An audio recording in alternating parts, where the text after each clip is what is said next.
Hey guys, Eddie Collins here for Hot VW's magazine. Welcome back. I hope you guys are doing well. Everyone's staying healthy, safe, all that good stuff. Hey, we've got a fun opportunity today. We're actually here at Washburn's Metal. Some of you guys might be following him on Instagram. We've got a great opportunity to actually get a shop tour by Brian. So why don't we go inside and check it out? See what you think. Okay, let's go see if he's here.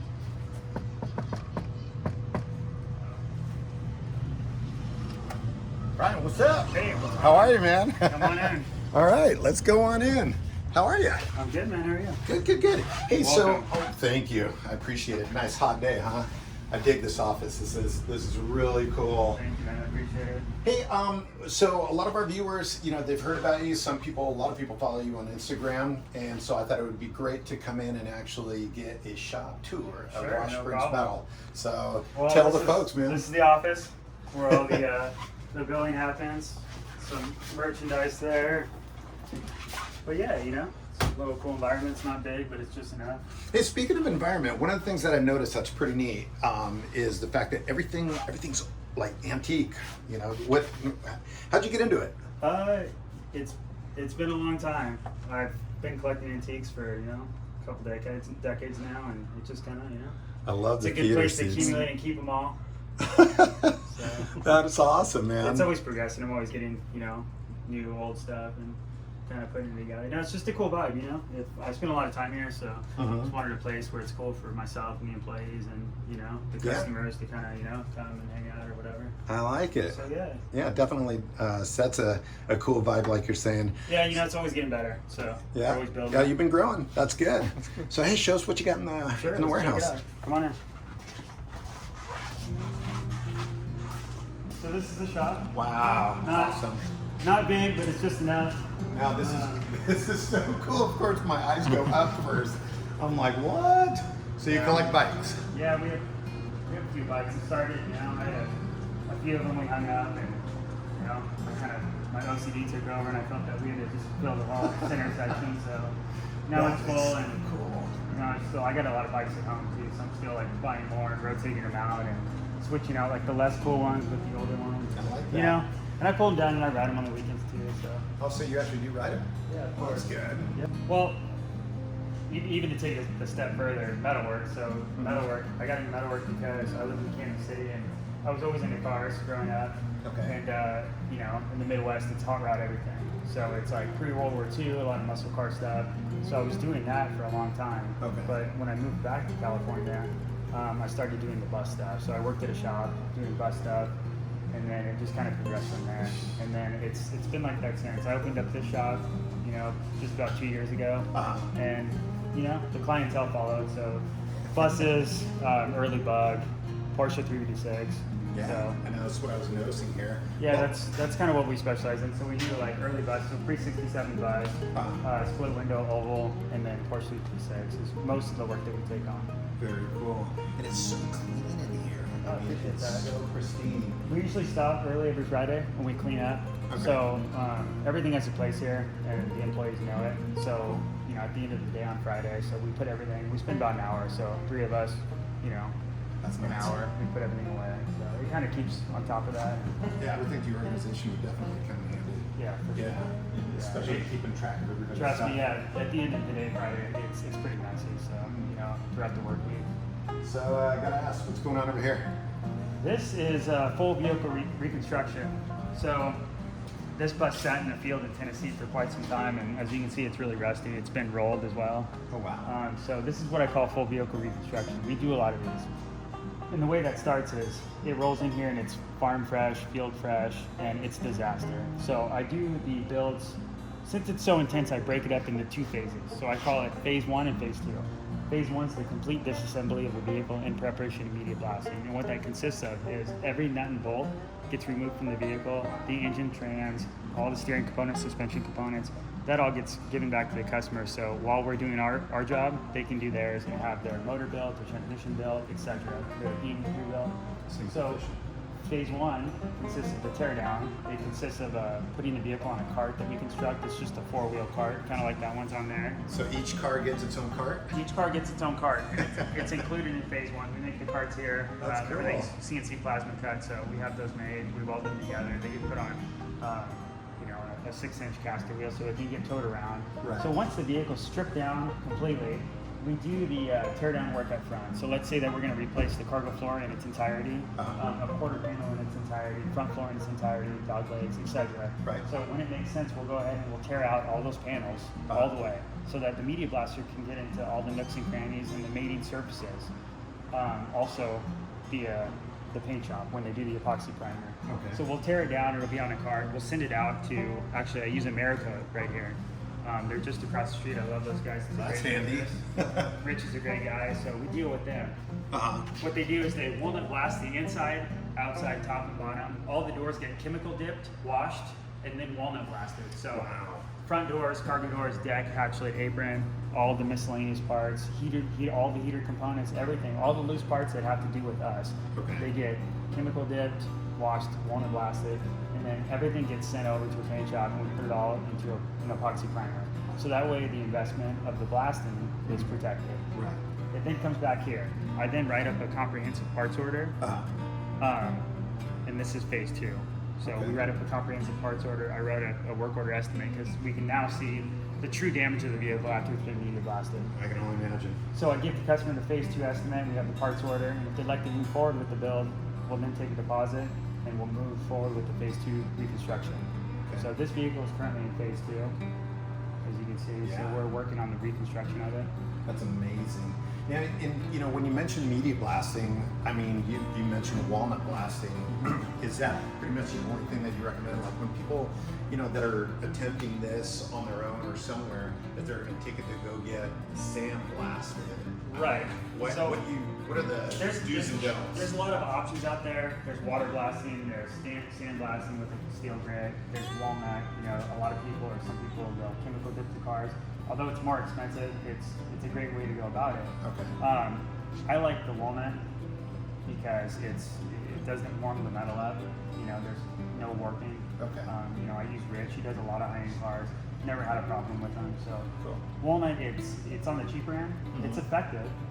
So that's why we do walnut, and then all the doors and stuff get chemical dips, so the inside of the door actually gets really clean. Got it. So, it's just interesting. When I hear that, I was thinking about people that are actually watching. You think to yourself, what should they do?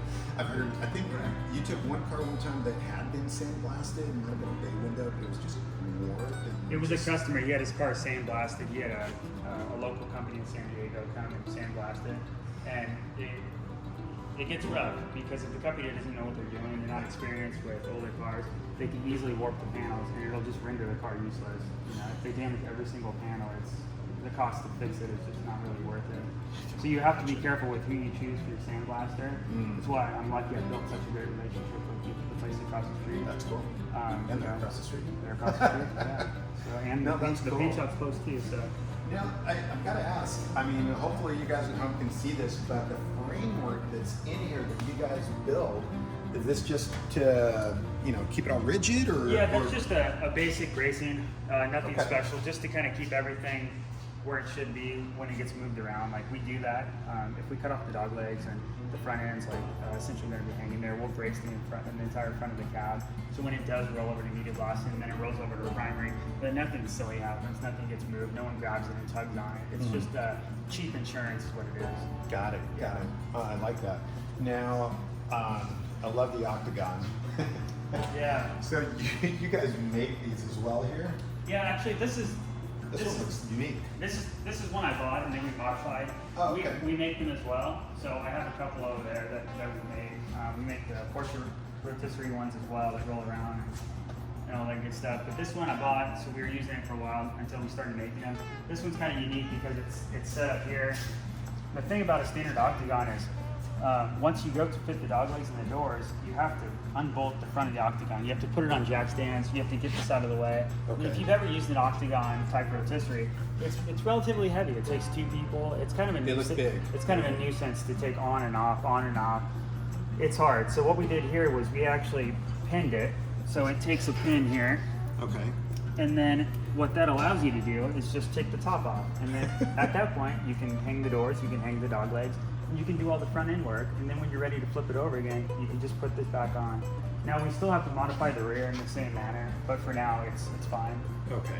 Another cool benefit is of eventually when we start making this design is it's going to be on wheels as well. So it'll be like essentially knocking on wheels, and you'll be able to de-paint. And then if say you go to body work, you know, it can stay on the car. You can body work, they can roll it over, they can body work or paint the underside of the car. It makes it a little bit easier. So for now, we use this one, and it works for now. So it definitely saves a lot of time. That's so cool. And I mean, I've never messed with one, but they seem like they're pretty easy to just go ahead and manipulate. Yeah, take a couple people. Right. One person can flip it, two even better. But it's That's awesome. definitely two people for safety reasons. Very cool. But Very yeah, cool. it helps out tremendously. All the phase twos, when they come back here and the customer wants to move forward, the first thing that happens is we take the card off, we put it on a rotisserie, and then it stays on the rotisserie pretty much up until the point where it's about 80-90% and we no longer need it. Okay. Then moving forward, we'll use the lift. So we'll put it up in the lift to do like the final underside items or, you know, that good stuff. It's amazing just looking at some of the stuff, what you have to deal with. I mean, I'm looking at this right here. Right. I'm So assuming that's maybe where it rolled, or? Yeah, the vehicle's been rolled. Okay. We've done some pretty intense builds that, you know, warranted a lot of hours. I would say this is towards the upper end of that, and just given the fact that not only it's damaged due to rust, but it's Right. also been rolled.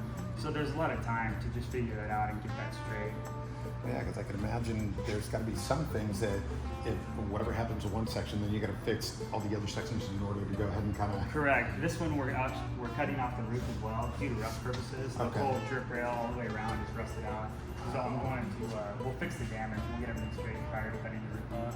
And then we'll count it. So this one it's definitely a long termer, but you know we're working on it every day. And No, I think it's cool. It's come a long ways from where it was. I know it still looks like not much, but it's getting there. I think it looks pretty cool. Now, what about this one here? I mean, what could you possibly be doing to this one? This one, we are doing a Wolfgang front safari installation. So Oh, cool. We do Okay. We have a lot of services that are flat rate, one of which is safaris. So we install a lot of creative engineering safaris, a lot of Wolfgang. So customers will come in and we'll just do the safari installation. We'll do it right. You know, even if the vehicle's painted, we can install the safaris where it doesn't damage the paint.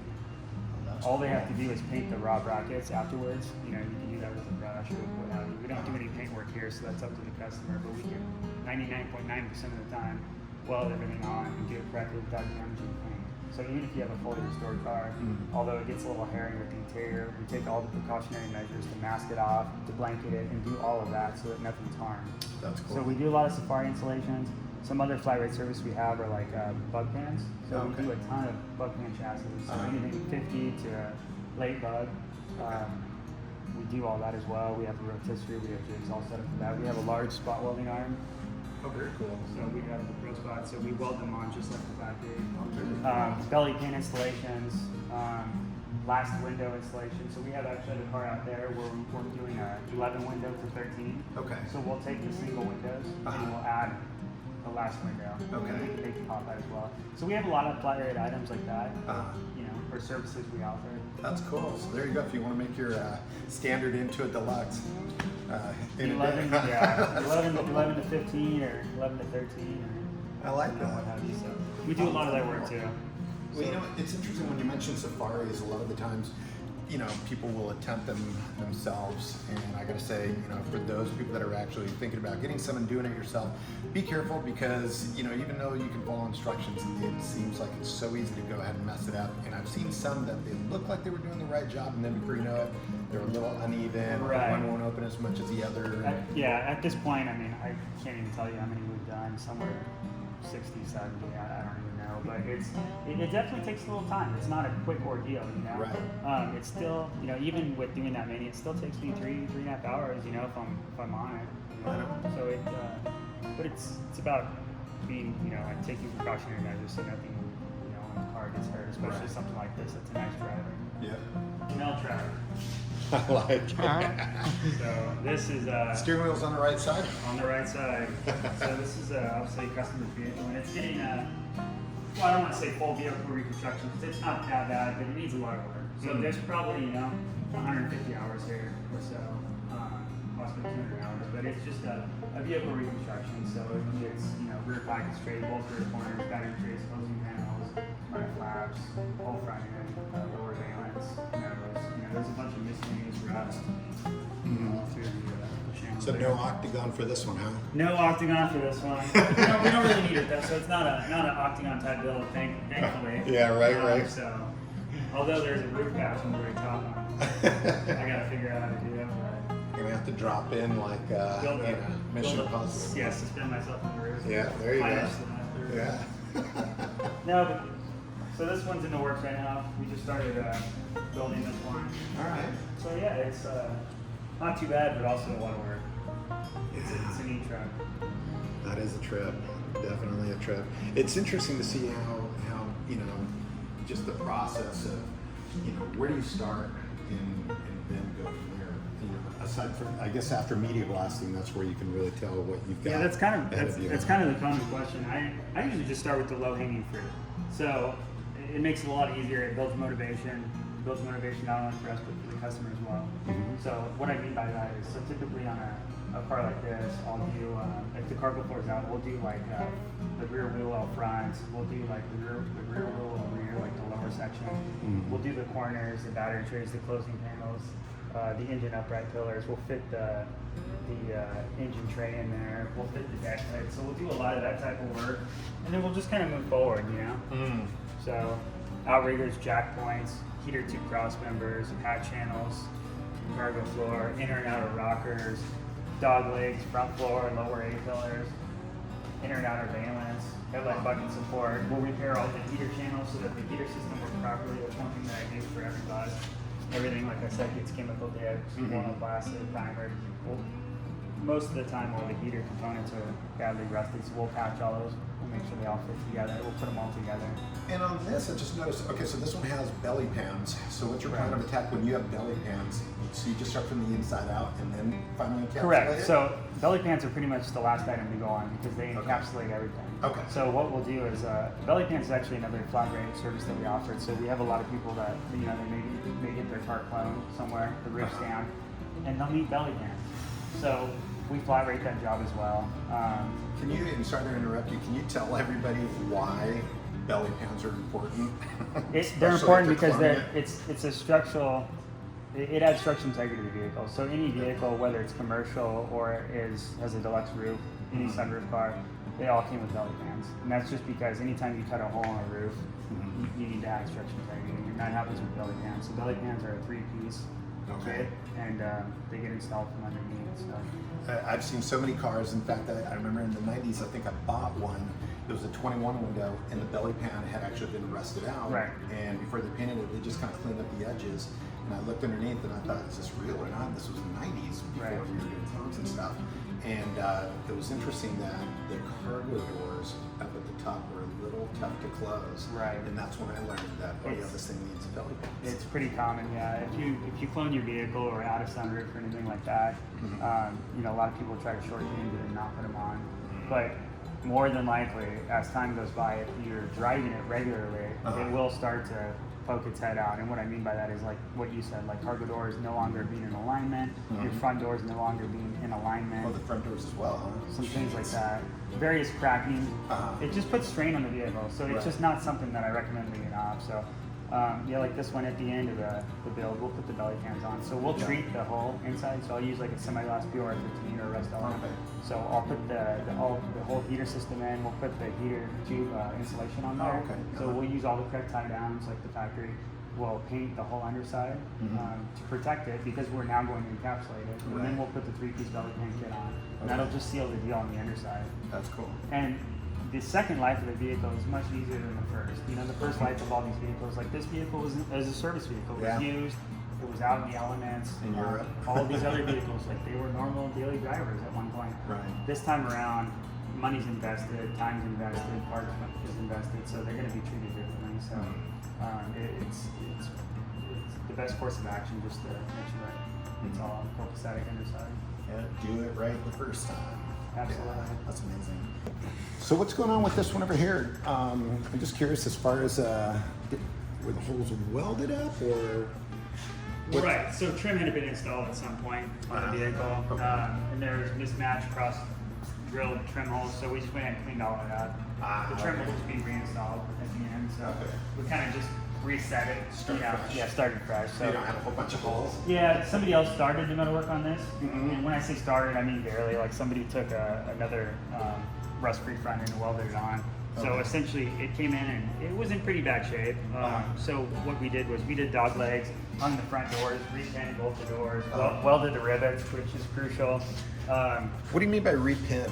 What is repin the front doors? So on most doors, you'll notice that they've sagged over time. They have trouble closing. They're hitting. So when they hit down here. yeah, right. And they're rubbing the paint. So what happens is you have a worn hinge pan. So most likely upper and lower hinge pans are now worn. So to remedy that, you oversize it to like a first or second oversize. So we'll go like a .321 oversize. Okay. We'll ream it. We'll reset the pan so it's nice and tight. Okay. Another thing we do is we'll actually weld the rivets from the inside. So almost all the time, Really? the Wow, rivets that's will cool. stretch Uh-huh. and they'll cause the door to sag. Huh. Typically, you'll see, like right here, Uh-huh. you'll see on doors with sagged rivets, Oh, okay. there will be a gap Yeah, where yeah. it should be tight right there. The sheet metal up against the hinge. So if you Okay. see a gap, let's say typically it's like an 1/8 inch or more. Uh-huh. So your rivets have now sagged. So they've either cracked out or they're sagging. And this was actually a recall from Volkswagen. There's actually an old pamphlet on it Wow. about failed rivets. So you still go to the dealership and have them fix it? That would be nice, right? So what we do is we weld the rivets. So you can Very look in cool. there. So I have a C-clamp that I've modified where we crush the rivets in right on the inside. Yeah, so that's just one that we welded up. So I clamp it, I get the sheet metal tight against the hinge, and then what I do is I just weld the rivets from the inside back onto the inner structure, and this just makes it really tight. You can feel this door. Yeah, it's solid. It's solid. Really solid. Because Very the window cool. frames actually weigh a ton. If you Yeah, ever without picked the up a glass. window frame, it almost weighs as much as the door. Yeah, they're about 30 pounds or something. Yeah, so Yeah. when you have that weight on there, it's hard on the door. So fundamentally, before we hang the doors and we do these phase two full vehicle reconstruction, what we do is we weld the rivets, we repin it, we do all the rust repair, we rebuild the door. Okay. That way, when we hang it and we adjust it, it stays on the car. It's nice. It's not gonna have any problems in the future. You know, I've seen a lot of doors where the rivets weren't cracked and they were good, but we just take the precautionary measure of welding them anyway. Nice. So that's just one thing that we do. Very cool. This looks like a Wolfsburg West arm. That's a Wolfsburg West arm. So they do the oversized ones.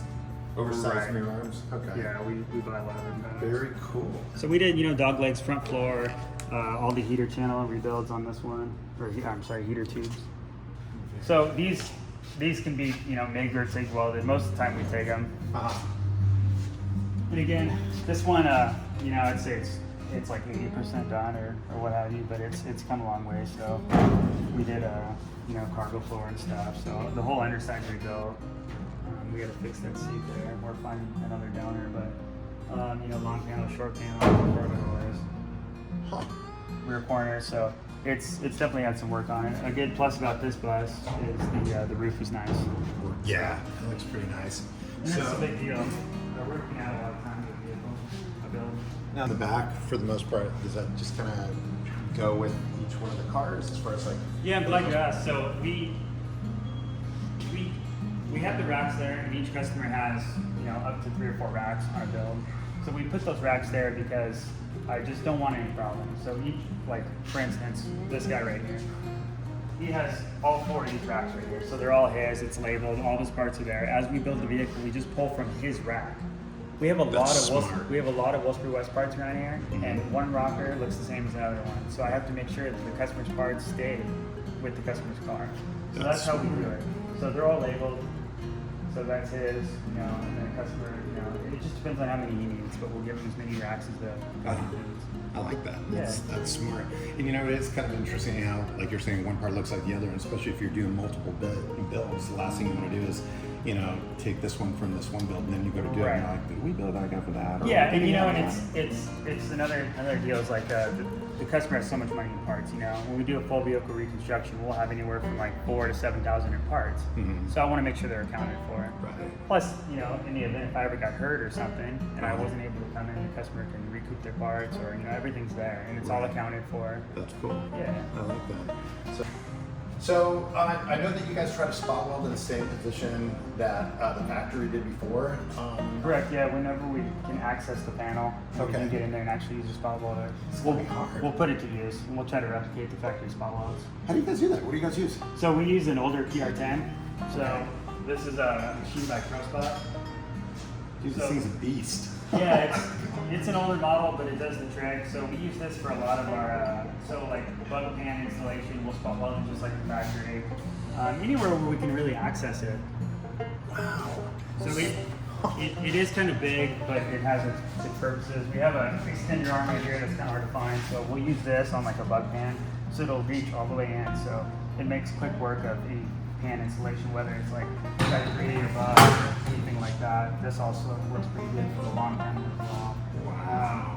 We have some handheld spot welders as well that we'll use throughout the vehicle, but I use this a lot too with the threefold bug conversion. So when we put the inner structure in, the boom makes it really handy. So this is actually a counterweighted deal. So when this comes off, it'll suck up and you can adjust the boom upward. So you can actually position it in the center of the vehicle when you're working on a bug threefold drag conversion, and you can actually just spot weld the whole inner structure all the way around. Well, that is very cool. So it's almost like one of those fall protection things that you see at the Yeah, place. it's pretty neat. So, That like I is said, neat. it's an older model, but it works well. Yeah, that is a trip. And there's a bunch of different Well, you like that. electrodes there. Huh. So this allows you to get access into the tight spots. Correct. Yeah. Huh. Like I said, for the tight spots, we have some other handheld machines too that we use. So, That's awesome. Very cool. I gotta ask, how'd you learn how to use this stuff, or were you already using it when you first? this is pretty easy. This one's Yeah, pretty this is easy. pretty easy, yeah. Okay. Yeah, it Just looks kinda- easy. I'm like, it's, I don't think it's so. all just playing with the adjustments. So like before, I have the adjustments written down. I'm pretty keen on what it takes in regards to certain processes that I use it for like frequently. But if I'm attempting something that's a thicker metal, because it will weld pretty thick metal, I'll toy with the adjustments. There's a current control and a time control here and a pressure, which Okay. is for the actuator there. So just mess with it and do some test welds, and then Okay. kind of get everything dialed in, and then get after it. Yeah. So That's cool. definitely cool, and it's all right whenever we do use it. We don't use it often, but we use it often enough where it comes in handy. Huh. Well, that's pretty neat, and obviously that's what makes a difference on the jobs that you do. And I think so. I think it's easy to plug weld bug pans in. A lot of Right. people do it. There's no shame in the game. Like it's fine, but we have the machine. We might as well use it. We got the extended arm for that purpose. I just kind of like to go the extra mile. They were spot welded on, and I just like to put them back that way. I think it looks better. It's also less work. Whenever I jig it up and everything measures out, it's clamped there and it's ready to be spot welded. You literally just run that across, and once it's done, you're done. There's no grinding, there's no nothing else. So it definitely saves time in that manner. that's awesome. But it's, All right, so should I guess the year? I don't know, 56. Correct. What? Really? Seriously? No. I think a stab at it. 56. What are you guys Or doing? what's left of it. What's left of it? Yeah. What's the story, man? So this is just gonna be a drag car. Oh, so just a drag car. just a drag car. Okay. A fast drag car. A faster it's plow, just I hope. in the works. We just did some rear apron work. So essentially, we're just cleaning up the vehicle. So we did a rear apron. We did some bumper bracket repair there. Right now we're fitting. We did the pans, so right now we're fitting it down onto the heater tubes, or the heater channels rather. So we're mating everything together right now. So that's what's going on. This was just a vehicle in progress. We're waiting on some parts right now. You know, it's interesting when I look at something like this. So many times I'll see people that are selling cars, and they'll say, "Oh, there's just a little bit of rust in the heater channels," Right. and you never really know if you've never seen just how much work it's going to take to actually fit something like that. It's like that's a little bit more involved. It gets pretty intense. Most of the time they rust from the inside out. So what you actually see rusting is much deeper on the inside. Yeah, so buyer beware, huh? Yeah. So question for you. You were talking earlier about making like a standard into a deluxe. Correct, And I yeah. understand this is going to be one of those cars. Yep, this one got dropped off this weekend, and sometime this week I'm going to get started on it. So what we're going to do is we're going to weld in the last window.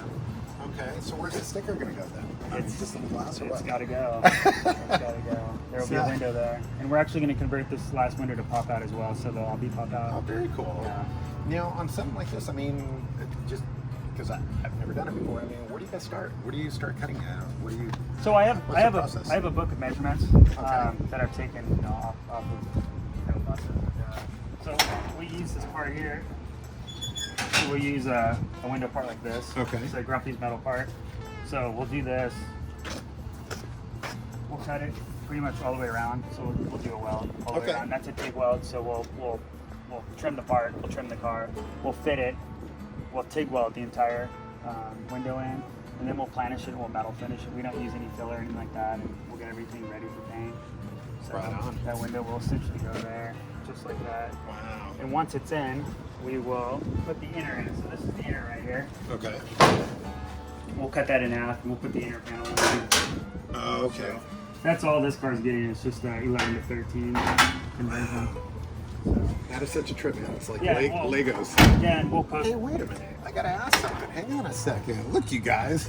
If they cut it out, look what sticker's coming off. Hey, man. You'll have to give them another one. That is kind of funny on both sides.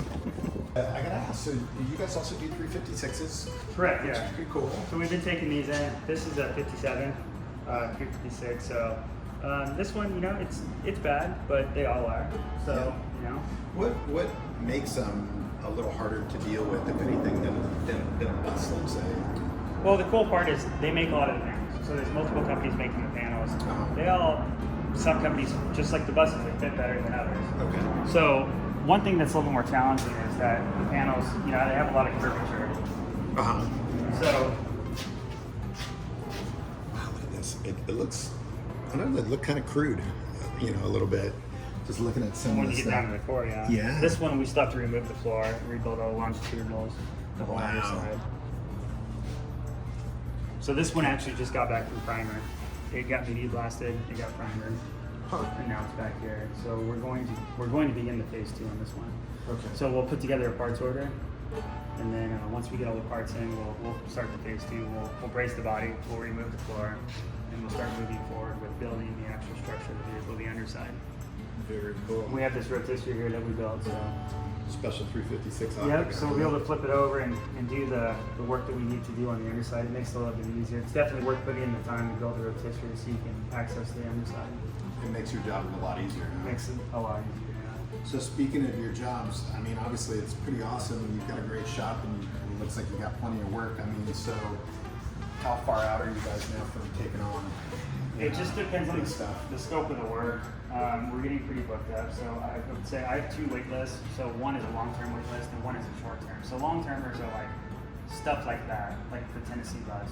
Mhm. So like full vehicle reconstructions are back.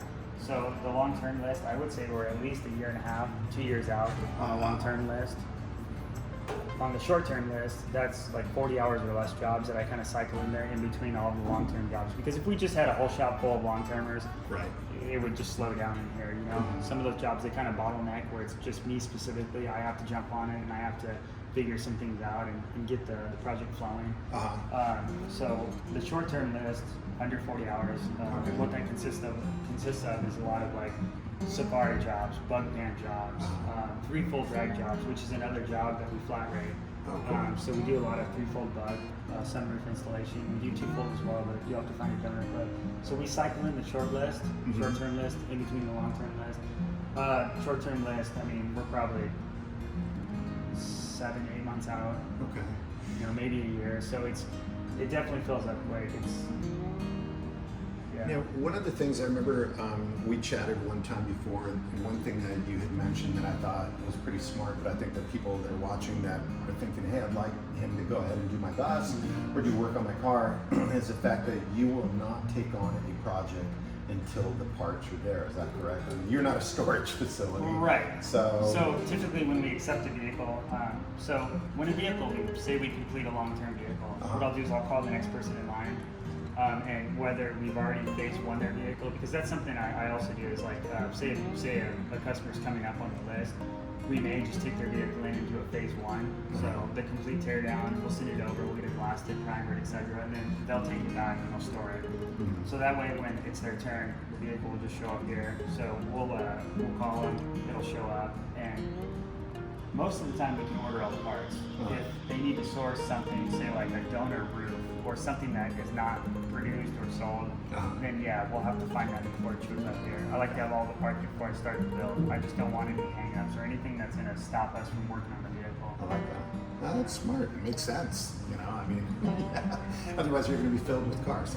Right. Yeah. So I try to just keep 7 cars here, at a time, less hopefully. I just don't like to push cars in and out every day. I mean, Yeah, it's a good workout. So, well, this is cool, man. Anything else that you want to share with folks that are watching? Anything that we don't know about Mr. Brian Washburn? Nothing I can think of. Nothing that you can think of. Right on. So again, best way to get a hold of you if people want to go ahead and whether book for the job or just Sure, reach out yeah, and that's a have great questions. question. So you can email us. So What's your email? washburnsmetal@gmail.com. Easy enough. You can find us on Instagram at washburnsmetal. Cool. You can find us on our website at washburnsmetal.com. There's a lot of useful information there, photos. There's a contact me box where you can put a description of your build or what services you need. You can give me a call or text me at 816-806-9160. Okay, what's that number again? 816-806-9160. Cool. Awesome. Cool. So, and then the shop is also by appointment only, so I kind of deter people from just stopping by. So just give me a call. Yeah, no, we appreciate the hospitality and opening up for us today because most of the time you guys are just busy bees and doing work. And yeah, we typically just have the radio rolling, we get the chains up, and we're just getting after it. So you got to do it, especially if you've got that much of a demand. So absolutely. pretty cool. Awesome, dude. Well, thanks Cool, for the I appreciate you guys hospitality. coming by. Checking No, it this is out. great. You guys, hopefully you guys enjoyed. Check them out, Washburn's Metal. Very cool stuff, you guys. Take care. Thanks for watching. Bye.